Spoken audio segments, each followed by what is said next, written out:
Salut à tous, j'espère que vous allez bien. Aujourd'hui, on se retrouve pour parler des quelques petites peintures qui sont juste derrière moi et on va faire quelques exercices pour essayer de vous expliquer, vous montrer comment, avec une méthode assez simple, on peut arriver à générer, à créer un chemin pour le regard dans sa peinture de façon inconsciente. En fait, en tant qu'artiste, on va essayer de créer ce chemin pour donner beaucoup plus d'intérêt à sa peinture. Vous allez voir, c'est assez bluffant, ça change complètement l'intérêt qu'on peut avoir pour une peinture parce que du coup on va pouvoir s'aventurer à l'intérieur, aller regarder tous les petits recoins, tourner en rond dans la peinture beaucoup plus que si c'est pas vraiment fait. Et du coup en fait en un coup d'œil on a tout vu et on va pas vraiment avoir envie d'aller plus loin.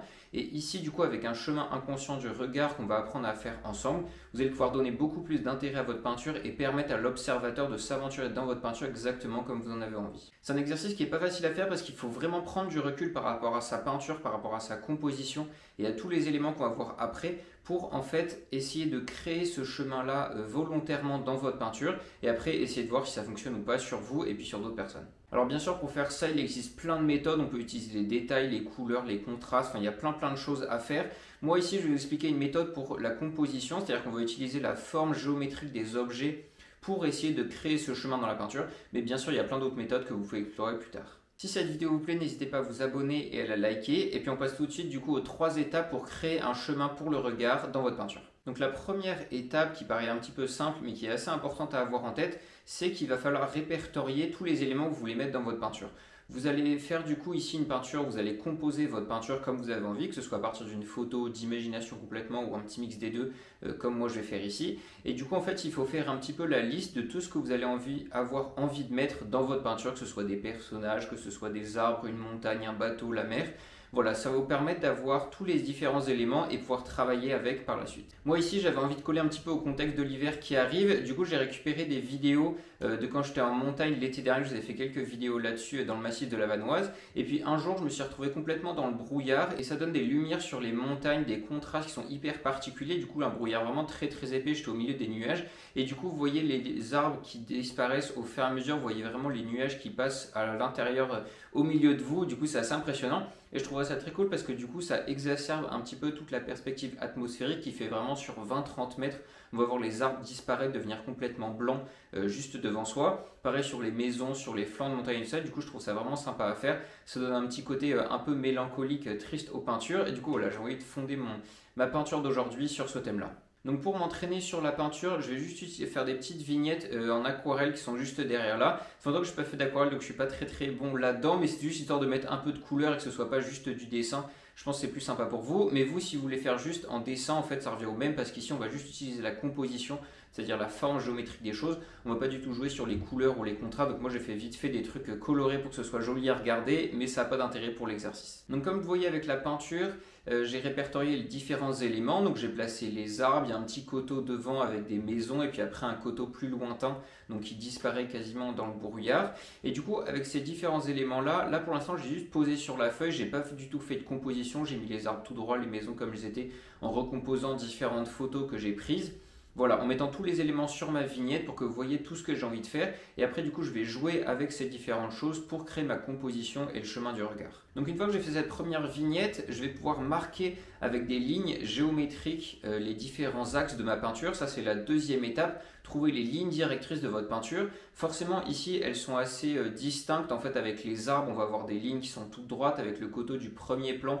Et puis le coteau de l'arrière-plan, on va avoir d'autres traits. Après les maisons c'est un petit peu particulier, ça peut attirer le regard mais c'est pas vraiment des lignes géométriques donc on va les utiliser comme point de repère mais ça va pas vraiment être des lignes dans la peinture. Une fois que j'ai identifié toutes ces premières lignes, la deuxième étape, ça va être de dynamiser la composition. C'est-à-dire que ici, vous voyez que les arbres sont quasiment tous parallèles, espacés de la même largeur, avec la même largeur de tronc. Les maisons sont vraiment côte à côte, les coteaux sont pas très jolis. Enfin, vraiment, tout est aligné. C'est pas une composition qui est très dynamique, qui est très belle à regarder, surtout au niveau des arbres. Du coup, je vais commencer par refaire une autre composition en marquant vraiment toutes ces lignes directrices, en faisant attention à ce qu'elles aient toutes un angle différent, qu'elles se rencontrent par endroits, qu'elles s'écartent par d'autres, en faisant des tailles de troncs différents. Vraiment, c'est ce genre de petites choses qui va donner un côté naturel à votre peinture et qui va la dynamiser parce qu'avec toutes les lignes qui sont vraiment obliques, ça va en fait faire quelque chose qui va exploser dans tous les sens au niveau du regard qui va être beaucoup plus sympa que si tout est droit, en fait, ça devient ennuyeux et trop simple à regarder. Donc cette deuxième petite vignette, c'est juste pour voir ce que ça donne en dynamisant la composition. Et après, vous voyez que je garde vraiment exactement les mêmes éléments avec les maisons, les arbres du premier plan et les arbres du second plan. Et enfin, la troisième étape, la plus compliquée, mais là où on va vraiment s'amuser, c'est d'imaginer un chemin pour le regard. Donc vous pouvez avoir différentes idées en fait en regardant des peintures. Par exemple, la peinture qui est juste là, vous voyez que ça fait un petit peu un serpent comme ça et puis ça remonte vers le haut, vers le soleil. On peut imaginer de faire un chemin qui va faire une boucle. Comme ça, l'observateur va se balader en rond dans la peinture pendant un certain temps. On peut imaginer quelque chose de divergent, quelque chose qui converge vers un point focal de la peinture avec un personnage ou bien le soleil comme ici. Voilà, on peut vraiment tout imaginer, tester plein de choses. Et en fait, avec les mêmes éléments de composition, on peut vraiment tout faire. Par exemple, ici, j'aurais pu faire en sorte que tous les arbres, les coteaux et tout ça fassent converger vers une maison à un certain endroit de la peinture, ou à l'inverse, qu'ils fassent monter le regard vers le blanc du soleil, le brouillard tout au fond pour un peu se perdre dans la nature. Enfin voilà, plein de choses. Pour la première vignette, vous voyez que je suis en train de faire différentes flèches. Là, j'essaye de créer un cercle dans la peinture, c'est-à-dire qu'on va monter avec les différents arbres, venir faire le tour pour retomber sur les maisons, et puis après repartir avec le coteau derrière.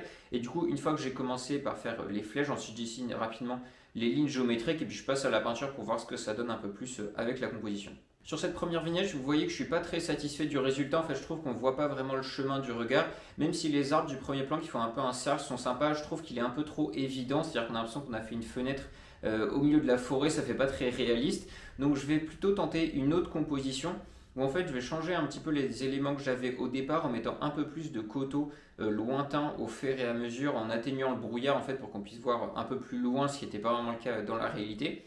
Et du coup, en fait, comme vous voyez, je dessine une flèche en serpent. Je vais essayer de reprendre un petit peu le serpent de la rivière ici, du coup monter en serpentant et après redescendre tout droit, ce qui va permettre de faire en fait une boucle en montant en serpentant et puis en redescendant comme ça. Et en fait, du coup, les différents serpents comme ça va être les différents coteaux que je vais faire qui vont s'éloigner au fur et à mesure avec les arbres, les maisons et tous ces éléments-là.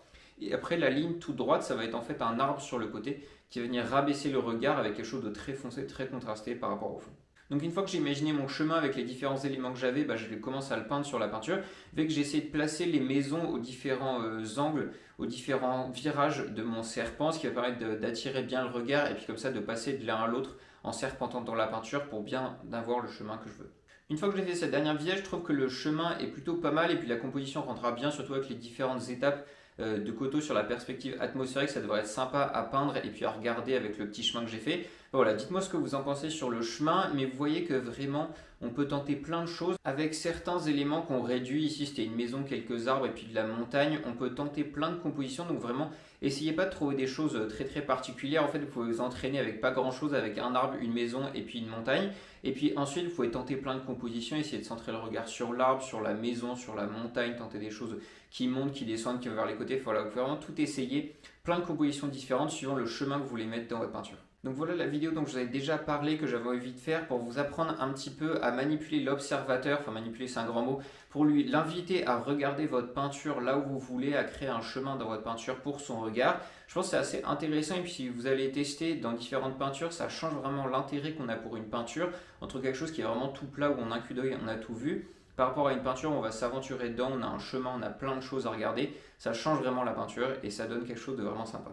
Si cette vidéo vous a plu, n'hésitez pas à la liker et à vous abonner. Et puis on se retrouve bientôt pour d'autres conseils et d'autres conseils pour débutants dans d'autres vidéos. Portez-vous bien, peignez bien et à la prochaine.